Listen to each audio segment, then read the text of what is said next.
अस्सलाम वालेकुम प्यारे बच्चों। कैसे हैं आप सब? उम्मीद है सब ठीक होंगे।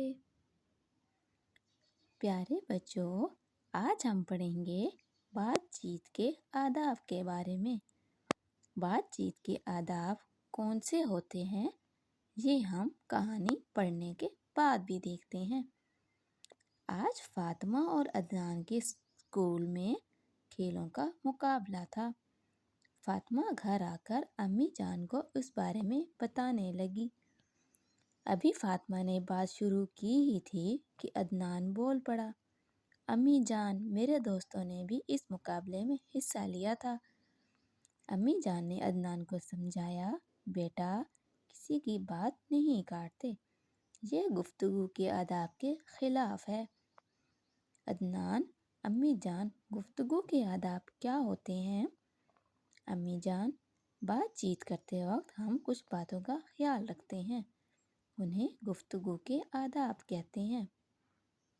गुफ्तगू के आदाब ये हैं: बात करते हुए अपनी बारी का इंतज़ार करना चाहिए, दूसरों की बात नहीं काटनी चाहिए, अगर ज़रूरी बात कहनी हो तो पहले इजाज़त लेनी चाहिए, बात हमेशा नरमी से करनी चाहिए, बात ठहर ठहर कर करनी चाहिए। अदनान, शुक्रिया अम्मी जान, मैं आइंदा इन आदाब का ख्याल रखूँगा। तो देखा बच्चों, बातचीत के आदाब में हमें क्या सीखा? हमने सीखा कि हमें बात करने के लिए अपनी बारी का इंतज़ार करना चाहिए। पहले दूसरे इंसान की बात मुकम्मल हो जाए, उसके बाद हमें बात करनी चाहिए।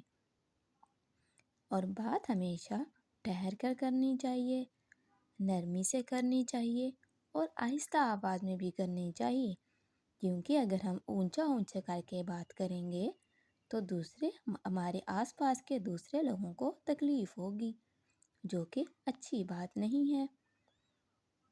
तो देखा आपने कि कैसे अदनान की अम्मी ने अदनान को और उसकी बहन फातिमा को बातचीत के आदाब बताए। तो क्या आप सब बच्चे भी बातचीत के आदाब पर अमल करते हैं? अगर नहीं करते तो आज से आपने इस बात पर अमल करना है। अगर आपको मेरी वीडियो अच्छी लगी है तो मेरे चैनल को सब्सक्राइब करें, वीडियो को लाइक करें और वीडियो को शेयर करें। हो सकता है कुछ बच्चों को बातचीत के आदाब के बारे में ना पता हो और ये वीडियो उन तक पहुंचेगी और उन्हें बातचीत के आदाब के बारे में पता चलेगा, तो हो सकता है उनकी मदद हो जाए। तो फिर मिलते हैं किसी नए सबक के साथ। अल्लाह हाफिज़।